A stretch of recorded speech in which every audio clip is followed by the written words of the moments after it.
I wanted to kind of build on that and ask about what is the role of self-worthiness and how that affects everything that we may be experiencing. It affects everything, because how you feel is your point of attraction, and what comes to you can't get around how you feel.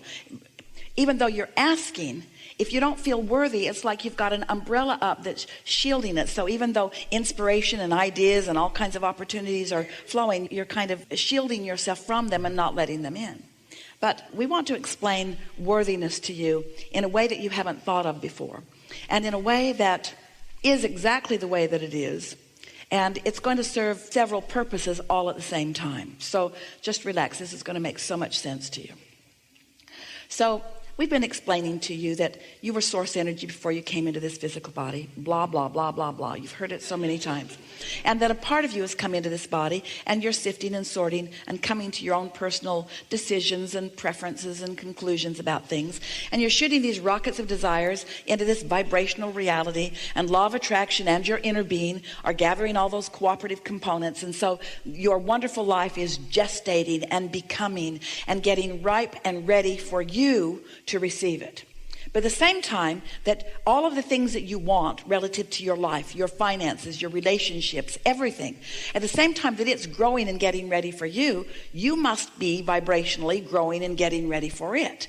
You can't be discouraged and be in the receptive mode of all of this wonderment that you have created.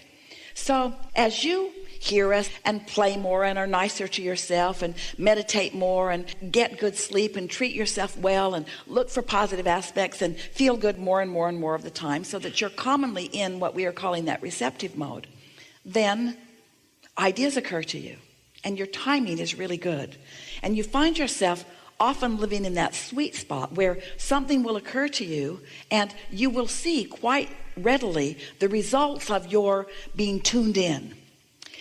Nothing gives you a greater sense of worthiness or well-being than to watch the universe knocking itself out to accommodate the things that you have asked for. But if you don't know how the laws of the universe work, so you're just sort of stumbling into happiness or stumbling into thought, and you're not doing it purposefully, then you often don't make the important association between the thoughts that you were thinking and the emotion that you were deliberately conjuring and the results of all of that. But when you went to bed at night and you deliberately said, I'm going to sleep well and I'm going to rest well, and I love my sweet body and I'm thankful for this life experience, and tomorrow when I wake up, it's going to be a whole new day with a fresh start. And then you wake up and you breathe deeply and you feel glad for the day. And then you deliberately look for positive aspects and you tune yourself to the frequency of who you really are. And then you take it further by listening to one of the meditation CDs or deliberately doing something to tune yourself. And then you pay attention to the way you feel. And here's the newest piece that we've been giving you.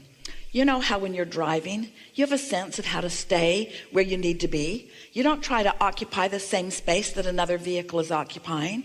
And when you feel the rumble strip under your right wheels, you don't deliberately just drive off into the bar pit. You align yourself back into your lane. You do it intuitively and wisely. And so now you've awakened, you feel good, and you're deliberately staying in your lane. When a negative thought begins to come into your awareness, you recognize the rumble strip and you get back in your lane. You do it before the momentum of it takes you into a place that you don't want to be. And so now you are so often tuned in, tapped in, turned on, and you now are the witness of the universe yielding to you. And because you're in the receptive mode, you get the hint, you feel the impulse, you say the words, and not only does it move you steadily toward the things you want, it holds you constantly in a state of feeling your empowerment, of knowing your value. And that is our definition of worthiness. It's feeling the entire universe cooperating with you. It's not being in need and then the bad lifting up off of you. That can't even happen. It's you deliberately understanding the laws and understanding your guidance and staying in your lane and guiding yourself deliberately When you feel that rumble strip, if you ignore it, now all 4 wheels are on the other side of it. And now 2 of the wheels are off in the grass. And now the grass has you in the mud. And now you're spinning and skidding. And now you're off the bridge, you're off the cliff. And now you need a whole new body. And it takes time. You see, where if you're paying attention to the rumble strip, which is the way we're describing negative emotion, and when you feel it, you don't condemn yourself, you understand it, you use it as a guidance that it is, then you stay in that sweet spot. And really, that's our definition of worthiness, is consciously and deliberately guiding thought in order to be a steady receiver of the well-being that Source is showering down all around you. And if you're not doing that, there's not enough words in the world to make you feel worthy, because words don't teach. We can tell you all day, every day that you are, but unless you're letting yourself be the benefit of your connection to those resources, you don't feel it. Enough or something more? I just want to say, about a month ago, when I was purchasing the tickets for this, I said that I was going to be called up on stage in the right time for this discussion on worthiness, and you just helped me make that connection of my power again. So thank you. There it is. There it is.